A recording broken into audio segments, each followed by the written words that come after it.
সম্প্রতি নুসরাত ফারিয়াকে হত্যা চেষ্টা মামলায় গ্রেফতার করা হয়, পরবর্তীতে ছেড়েও দেওয়া হয় তাকে। কিন্তু নুসরাত ফারিয়ার এমন আচমকা গ্রেফতার হওয়াকে কেন্দ্র করে অন্যান্য শিল্পীদের মধ্যে বিরাজ করছে আতঙ্ক।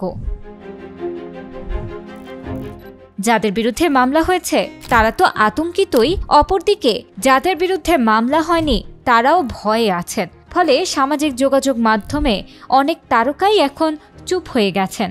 শুধু তাই নয়, বিভিন্ন অনুষ্ঠানে যাদের দেখা যেত তারা সেসব অনুষ্ঠান বা শোরুম উদ্বোধন করতেও যাচ্ছেন না। অনেক শিল্পী গণমাধ্যম কর্মীদের ফোনও ধরছেন না। এদিকে নুসরাত ফারিয়াকে যে মামলায় গ্রেফতার করা হয় সেই মামলায় আসামি করা হয়েছে 17 জন তারকাকে। চিত্রনায়িকা অপু বিশ্বাস, অভিনেত্রী সুবর্ণা মুস্তফা, রোকেয়া প্রাচী, আসনা হাবিব ভাবনা, সোহানা সাবা, মেহের আফরোজ শাওন, জ্যোতিকা জ্যোতি, চিত্রনায়ক সাইমন সাদিক, জায়েদ খান রয়েছেন এই তালিকায়।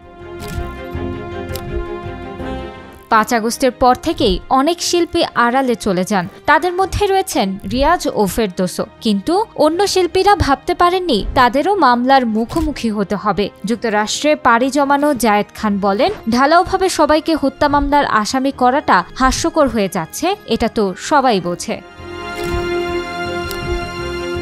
নুসরাতের গ্রেফতারের পর নিজের ভারত সফর বাতিল করেছেন অভিনেতা চঞ্চল চৌধুরী। গ্রেফতার আতঙ্কে আছেন চঞ্চল। অপরদিকে চিত্রনায়ক সাইমন সাদিক আগেই যুক্তরাষ্ট্র চলে গেছেন। তিনি হয়তো এমন পরিস্থিতি আগেই আঁচ করতে পেরেছিলেন।